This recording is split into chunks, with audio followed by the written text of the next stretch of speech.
इतना घमंडी डेविल कभी नहीं देखा। 4 नन उसे घेर कर बाइबल पढ़ रही थी, लेकिन वो बिल्कुल भी नहीं डरा, बल्कि बोर होकर उनके साथ बहस करने लगा। जब उन्होंने उसे अनदेखा किया तो उसने अजीब चेहरे बनाकर एक नन को डरा दिया। जैसे ही प्रीस्ट को खबर मिली, उसने तुरंत अपने असिस्टेंट को फोन किया, लेकिन किसी ने फोन नहीं उठाया, इसलिए उसे अकेले ही निकलना पड़ा। पर उसे नहीं पता था कि उसकी जान जाते जाते बचेगी। जब उसने डेविल के कब्जे वाले बच्चे को देखा तो प्रीस्ट तुरंत आगे बढ़ा और एक एग्जॉर्सिज्म की रिंग उसके चेहरे पर दबा दी और पल भर में डेविल को बाहर निकाल दिया। लेकिन जैसे ही उसने मुड़कर देखा, लड़के ने फिर से अपनी आंखें खोली। प्रीस्ट को तुरंत एहसास हुआ कि कुछ गड़बड़ है। अरे बाप रे, ये तो एक के बाद एक अटैक का सिलसिला था। लेकिन फिर भी प्रीस्ट को एक के बाद एक एग्जॉर्सिज्म करना पड़ा। आखिर में उसकी ताकत खत्म हो गई और डेविल ने उसे जमीन पर पटक दिया। उसके ऊपर चढ़कर लगातार वार करने लगा। जब वो उसकी जान लेने ही वाला था तो पास खड़ी एक नन ने जल्दी से क्रॉस उठाकर प्रीस्ट को बचाने की कोशिश की, लेकिन ताकत में बहुत ज्यादा अंतर होने के कारण उल्टे डेविल ने उसे जमीन पर गिराकर उसका गला दबा दिया। अच्छा हुआ कि इस मुश्किल समय में असिस्टेंट अली वक्त पर पहुंच गया। उसने डेविल को दीवार पर फेंक दिया और फिर अपने दाहिने हाथ की होली ग्रेस से डेविल को वापस भेज दिया। बच्चा आखिरकार बच गया और प्रीस्ट की जान भी बच गई। अली को भी पूरे कॉन्वेंट से धन्यवाद मिला। इतने सारे बच्चों के सामने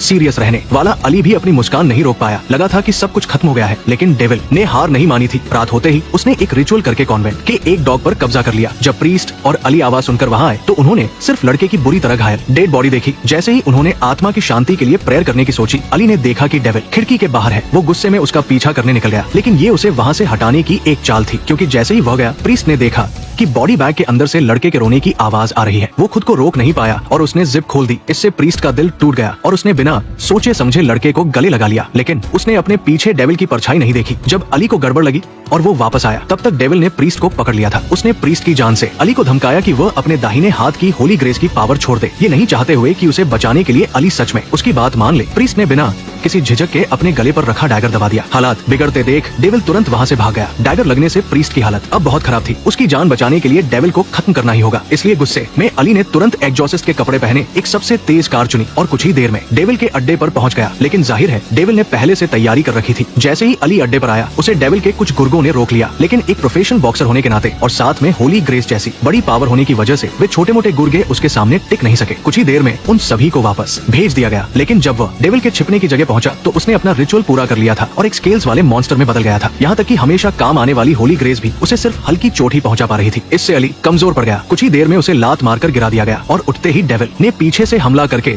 उसके कंधे पर अपने दांत गड़ा दिए। अगले ही पल अली एक दूसरी ही दुनिया में पहुंच गया। खुशकिस्मती से यहाँ उसकी मुलाकात अपने स्वर्गीय पिता से हुई। उसे न केवल हिम्मत मिली, बल्कि उसने अपने पिता की जस्टिस की पावर भी हासिल की। जब वो दोबारा होश में आया तो उसने देखा कि होली ग्रेस वाले उसके दाहिने हाथ में अब होली फायर जल रही थी। ये देखकर डेविल बुरी तरह डर गया और बिना सोचे समझे उसे जड़ से खत्म करना चाहा। लेकिन होली फायर की पावर से अली की फाइटिंग पावर तुरंत बहुत बढ़ गई। आखिर में उसने होली फायर से जीत हासिल की। जैसे ही अली जाने लगा, उसके